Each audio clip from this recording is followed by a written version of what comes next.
What do we need to know about China's economic problems? Next on the Academics. I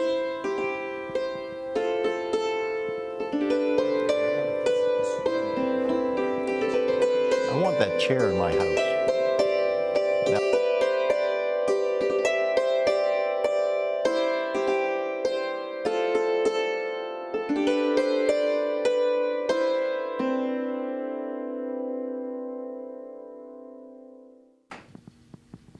Hello, I'm Paul Gates of Appalachian's Department of Communication. Welcome to the Academics. Allow me to introduce our panel. Nancy Love of the Department of Government and Justice Studies, Dr. Michael Wade of Appalachian State's History Department, and Dr. Lee Dunstan of the Walker College of Business. Our first topic is we're going to go back to what we mentioned in the open there, the Chinese economy. The Chinese currency has been devalued 3 times in recent days, down 4.4% as of Wednesday. And what is this meaning for our relationship, our economic relationship with China and relations in general? Lee? Well, Paul, I don't think anybody knows exactly what it means. I don't think you can separate a political system from an economic system. And we know that from an economic perspective, the Chinese economy for the last 20 years has been essentially an export economy. We know that because we've been buying cheap goods at Walmart and Target, and many of them have been made in China. And the Chinese, in order to keep up with a burgeoning middle class that is now over 300 million people, is actually trying to switch over to a consumption economy, which they desperately need to do in order to continue to grow their middle class and to keep the political lid on their system of government, which is basically 10 guys calling all the shots, including controlling the media and controlling the entire political system.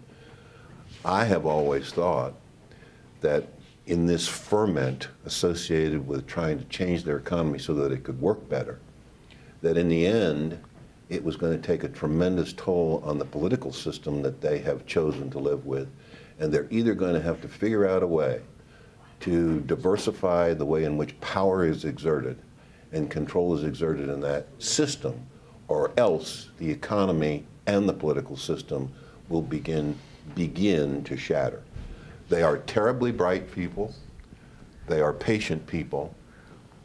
But I cannot see how this political system can make the transition to the kind of economic system that they absolutely need in order to sustain the economy that they want and need. It's kind of a dilemma.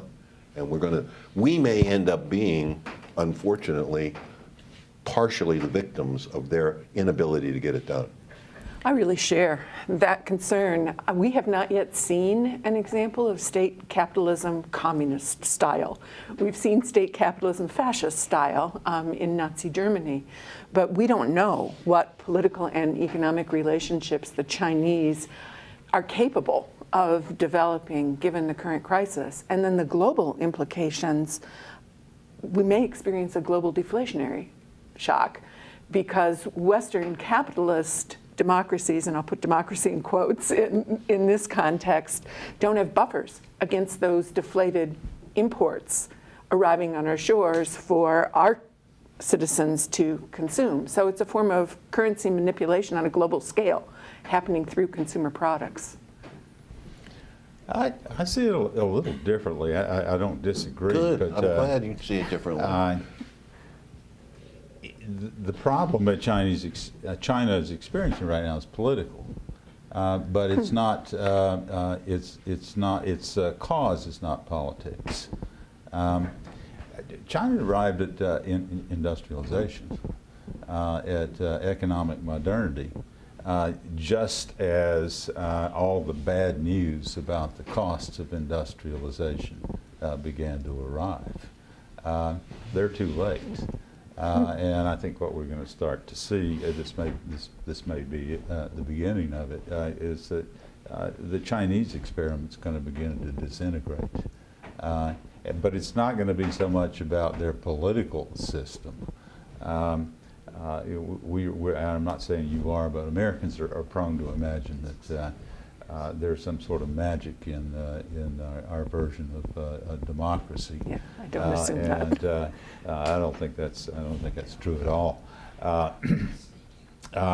It's going to take more than a few devaluations for China's leaders to keep this increasingly perilous juggling act that they've been doing going. It's not sustainable. Our political leaders in this country should be concentrating on reducing American dependence on China for key exports that we no longer produce. The stuff in Walmart is a case in point. Take toilet seats, for example. They're all manufactured in China. But seriously, I mean, there are all sorts of products that we just take absolutely for granted that are made in China and in some other third world economies that probably aren't sustainable either. The domestic economy in China has also taken a beating. I mean, yes. The construction has slowed down, as has real estate in general. Consumer spending is not taking up the slack. And so there's signs of a worsening economy here. The financial services sector is, I think, the latest to join that list. And so that is not bailing out this middle class that has gotten used to tremendous growth. The devaluations are because of sagging exports. And in an export economy, you can't finance a transition if that's not booming. I think this is big trouble. Well, it's curious, but what does big trouble mean in the context of a $7.5 trillion second largest economy in the world? I mean, are they going to go from 10% growth to 2% growth, and what does that really mean in a world of 7 billion people? I'm not sure I know the answer to that, but if all of a sudden we can't buy toilet seats, we can sure figure out a way to get toilet seats pretty quick, right? I mean, yeah. we don't need Chinese toilet seats in any kind of a codependent way. What we need, toilet seats or otherwise, is we need to have China not explode or implode. But the real question, I think, is, and this is what whenever I talk with people, they're always, China's eating our lunch. Nonsense. We have an $18 trillion economy. They have a $7.5 trillion economy, and they've got to figure out how to feed 1.3 billion people. So it makes no sense that China's eating our lunch. It makes all kinds of sense that we got to try and work with the Chinese to figure out how they don't implode and hopefully work out their problems. Any ideas on how we do that? I mean, we've got 300 million Chinese that have joined the middle class recently. They are used to a rapidly increasing expansion of their lifestyle. They can't be disappointed, where else we're back to the political problems. I mean, those 10 who run the economy are going to be threatened. There are another 300 million in northwest China who live in an area that is already dry and is getting drier. This is not a sustainable situation. It never has been. Even as people were talking about the Chinese economic miracle, they can't breathe their own air. Yeah, but the Chinese government's still in a position to fund infrastructure projects. I mean, they retain that level of sovereignty. So the question is, what's going to happen if they start experiencing capital flight, right? And what's going to happen with debt service? How about domestic unrest? Well, those will happen in tandem. So does that pose a super serious problem for the West or for the United States and Europe, or does it pose a controllable problem? Oh, I don't think it's controllable at all. That's another one of our flights of fancy. We Yeah, might hope I don't it's- think we know yet. We might hope it's manageable, but I don't know about controllable. You know. To the extent that the Chinese economy provides us with things that can be procured elsewhere, and I think that is generally the case, it would seem that it is not the end of the world for the West. We're going to stick with economics here, but bring it to the United States and talk about the Security and Exchange Commission's new rule requiring the disclosure of not just CEO pay, but the relationship of CEO pay to the lower paid workers in a company. We've seen CEO pay, of course, in the news for quite a while. This is a little more a different dimension that they've introduced with this comparison to the lower end of the pay scale.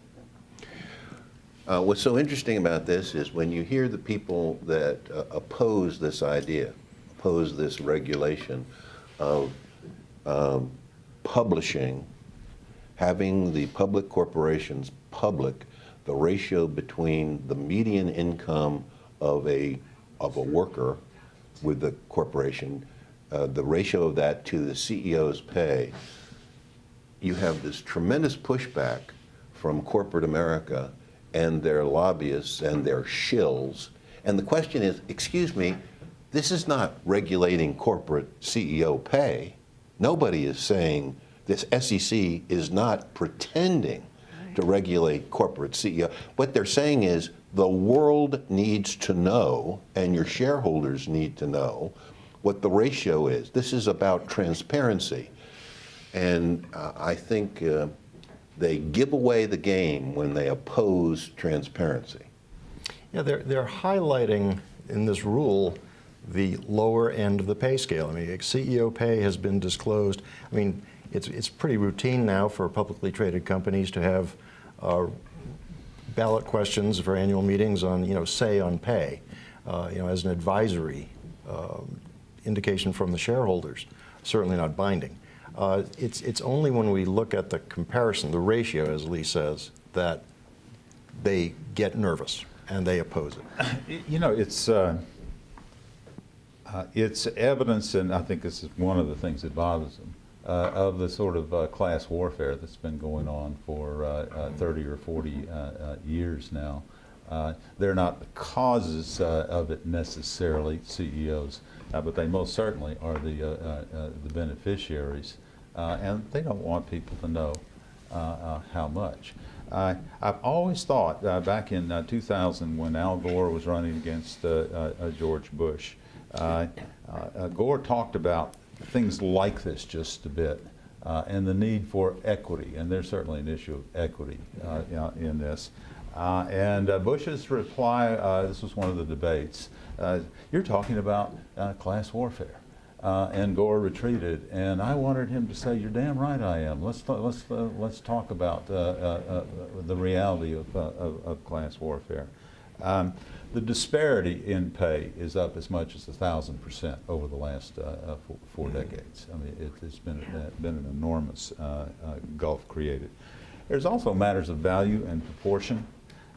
There's little to no evidence that the astronomical salaries being paid to these executives has necessarily produced sterling or even profitable leadership.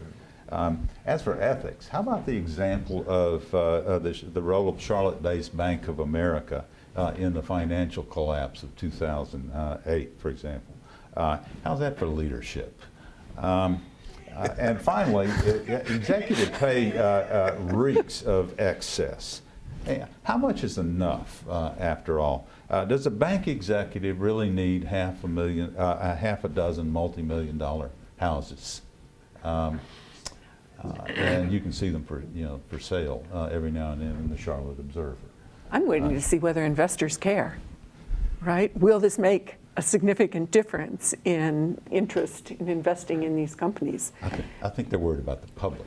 Yeah, right, and not necessarily the investors. And then the larger question is, I think we'd be naive to assume that more numbers mean greater transparency, because the ruling allows corporations to exclude a percentage of overseas workers, to sample among their current workers. So as we may not really know what's going on in China, I'm not sure we really know what's going on here either. Yeah, this is not terribly transparent. This is still a little bit opaque. It's 5% that they get to exclude, the bottom 5% of their overseas employees. So it makes the ratio not look as bad. And the banks aren't alone. Power corporations, name it. I frankly just don't. The argument that this is all market-driven is just negated by the leadership that's actually out there and what they've done. There are more empty suits running around these boardrooms. And I think maybe people will begin to wonder. Okay, well, what sort of a person do you get for that much money? Him? Very Her? expensive empty suits. Well, she must have been good. She's running for president. Well, what you're really saying, Michael, is does anybody care? I hope so. Well, that's the problem. Yeah. I am not sure that anybody really cares. And it's a very serious issue. It would get in the way of compulsive shopping. It's a very serious issue. When you talk about these absolutely mammoth discrepancies between the median pay of the ordinary worker in a public corporation and the CEO pay, it is just not possible. And by the way, the CEOs don't try to justify it. The boards of directors don't try to justify it. All they say is they fall back on this market issue. That's the only justification they have. And of course, they're all doing the same thing. So they collude, and there is no market. And in the end, you get what we've got. There were conversations about this in the 19th century, and Yes. the general opinion was that it was not only unseemly for there to be exorbitant salaries, rates of return, but that it came at the expense of other people, especially working. Well, and we have a populist Democratic candidate again, right, in Bernie Sanders, We do, who yes. could pick up on Right. this. Will he do so? Is this a live issue for somebody like Bernie Sanders? Oh yeah. But will anybody really listen? Anybody in a large enough number really listen? Is this really resonating? Elizabeth Warren was raises the alarm all the time, but is anybody really listening? Big question, I think. And I'm not terribly hopeful. We've been distracted by the Republicans. We don't know what the Democrats think yet about any of this. Well, the Republicans are so entertaining. Everything is huge and terrific. I'll be best for women. Excuse me. And The insubstantial. Latinos will vote for me. Well, Pardon me? we've got Republicans again to talk a little bit about the previous Republican administration.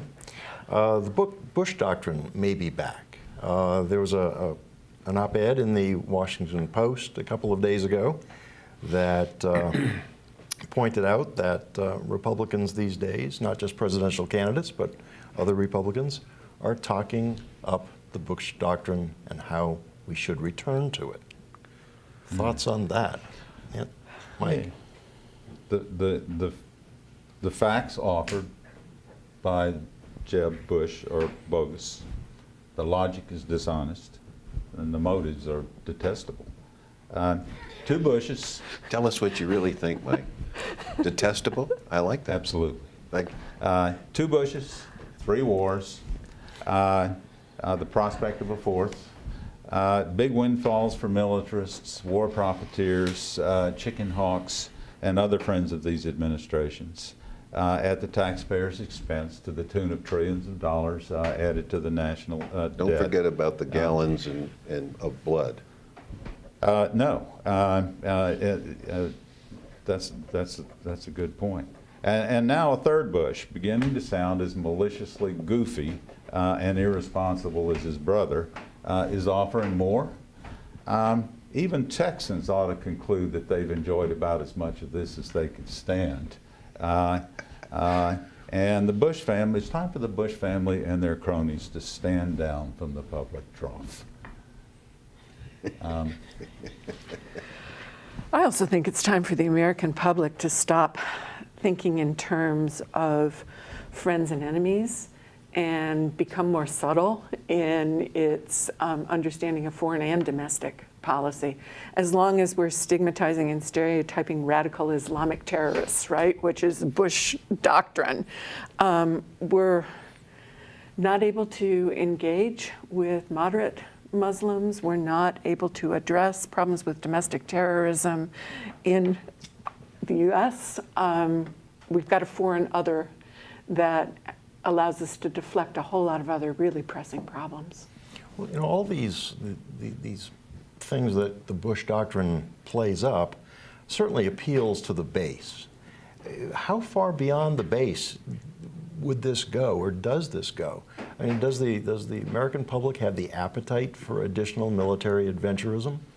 Have we learned anything from Iraq? Apparently, the answer to that is no. But how about the American appetite? Is this going to attract votes, or is this going to repel? I'm not sure I agree with that, Paul. I've been listening carefully, and what I hear is whenever a Republican candidate is asked directly, boots on the ground, there are only a couple of them. Lindsey Graham, the most prominent, who's got 0 in the polls, or 0.5%, who say, oh yeah, we need to send in 50,000 troops and get ISIS and cut their heads off. Nobody that I know, including right-wingers, really thinks that's a good idea. Nobody. And the notion of spending trillions more dollars and barrels more American and other Arab and or Persian blood seems to have no currency. Even Mr. Blowhard himself, Donald Trump, is very vague. He said, well, we'll go in, we'll kick their butt. We'll get their oil. Yes, and how are you going to do that? Well, blah, blah, blah, blah. I mean, he's totally vague on that, and he's leading in the polls. But he hasn't said that he would put boots on the ground. Yeah, you know what we need, I think, in this country is a discussion about national security, because that phrase was used and will continue to be used by Jeb Bush and others. National security is like charity. It begins at home. Strong countries, secure countries, have healthy economies with people profitably employed. They've got good schools. They've got a healthy citizenry, which means that they're covered, and they've got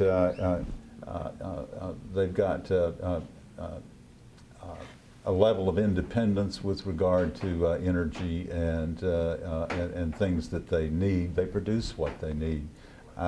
We don't have those things anymore. What we've got is a lot of people talking about military adventures for this reason and that, and it's a mistake.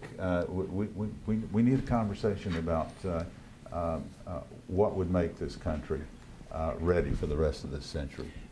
To wrap up on a lighter note, let's talk a little bit about one of my favorite little topics, Hitchbot, the little robot that traveled the world and the country until he was smashed and dismembered in Philadelphia, and all of a sudden that turns into a story when he meets his demise. Why is that a story? Is this just a human tendency to anthropomorphize, assign human values to what in this case amounted to a tin can full of wires and buttons and switches and bolts, and we're acting like this is the worst thing that's happened on the East Coast in recent memory? Well, they've, you know, the FBI has profiled the likely culprit, and they've determined that it's a postmodernist Luddite who's listened to too much Rage Against the Machine. Well, Hitchbot, though, has a descendant now, the Philly Love Bot, developed by Hacktory in West Philadelphia. And so there's a social experiment going on here, which I think is worth paying attention to, about the kindness of strangers, about the limits of compassion. And Philly Lovebot will not be quite as vulnerable because it's going to be passed person to person. And if you receive this bot, you're committing to do a good deed and document it on social media. And the hashtag is Botterly Love, which gets a little too cute for me, but nonetheless, the experiment continues. Will this protect Lovebot if it invades gang turf? Good question. Limits of human compassion. Well, if you pass it person to person, we don't know who it's going to get passed to. And I guess what we're going to find out is whether Philadelphia really is the city of brotherly love or whether it's robot destruction. We're so happy you've joined us on The Academics, and we'd like to hear from you. Please contact us with your questions and comments at watchapptv.com. Until next time, I'm Paul Gates.